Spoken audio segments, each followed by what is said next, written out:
So finally, after the international break and the chaos of all the injuries, Game Week 9 is here. It's time to look at Game Week 9's fixtures and where are the points coming from. Mate, why do you take fantasy football so seriously? If you don't know the answer to that, I'm out of here.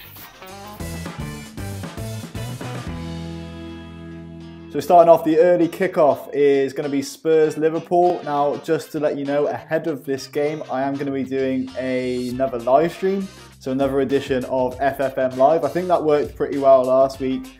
Got a lot of teams coming in and a lot of people kind of contributing to that. So that was really cool. And again, I'm going to be doing it ahead of the deadline on Saturday morning. And I will also be using that live stream to reveal my team and reveal my triple captain this week. So that's right, I'm making a lot of changes. The internationals have kind of hurt me a little bit. Aguero, obviously, I had the selection for him to get out of my team. And yeah, I've replaced him with someone who I'm going to pick as triple captain. And I brought in a couple of other players as well. So I am going to take an 8-point hit and I will be revealing all in the live stream ahead of the deadline. So I hope you can kind of join me for that. But anyway, let's get to the fixtures. So Spurs Liverpool first up. Obviously Jurgen Klopp's first game in charge.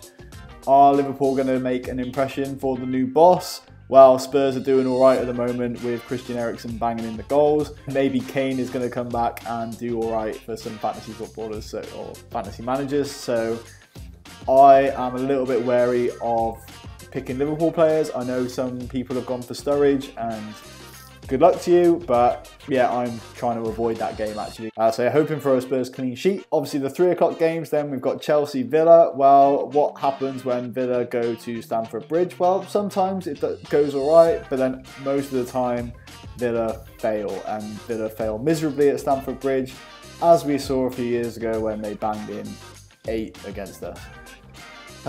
So yeah, I'm expecting more of the same because Chelsea have been pretty poor, but they've actually done all right in terms of injuries after the international break. So expect them to come out all guns blazing. Palace West Ham. Now Palace, I really like Johan Cabaye. I think he is so good, and he's what, 6 million, 6.5 million. Everton United. So Rooney going to Goodison again. I'm not sure actually if Rooney's due to play or if he's out, but yeah, that could be interesting.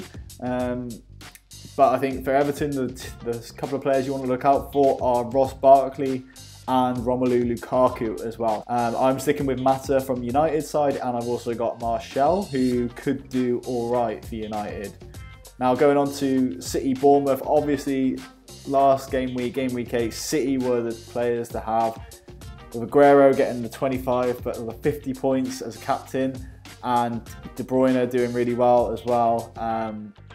But City have been affected by the injuries, maybe more so than any other team. So obviously Silva's out, Kolarov injured, and Aguero being the big one is crocked for this week. I think this week is all about who you're going to replace Aguero with. So as I say, I'm going to reveal all in my live stream tomorrow, and hopefully I'll have you on board for that. If you miss it, then don't worry, there will be a recording afterwards. It's just going to be after the deadline. Yeah, moving on to Southampton Lester. Obviously Pella is the guy that's in form for the Saints, and there was a whole rumour around him only ever scoring at St Mary's. Well, he kind of proved that wrong in the last game week. And then the big question mark actually for Leicester is Mahrez going to play? Maybe you tell me if you know any better than I do. I think he's going to play.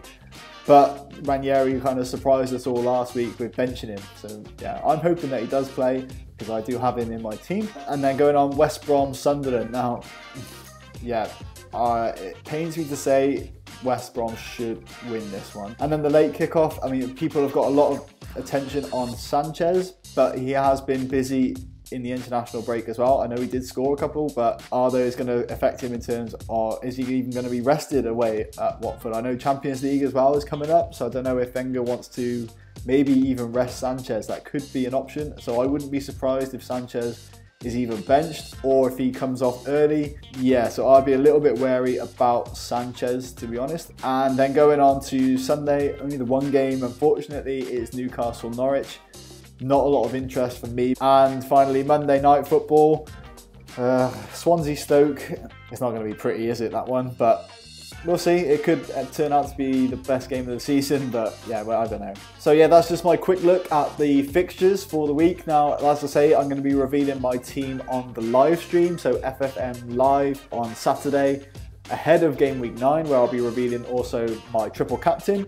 Now, if you want to get a sneak peek at who I've put in as my triple captain and what substitutes I've made, and maybe if you want to then submit your team to me and feature in the live stream, then well, go over to my Patreon page and become a patron. Basically, what you can do is subscribe to that page, contribute to the channel, and then you'll get some benefits as well. So having your team feature, having early access to my team and everything like that, all the rewards are up there on the page. So yeah, please check that out, and I look forward to speaking to you soon, and I will see you in FFM Live on Saturday morning.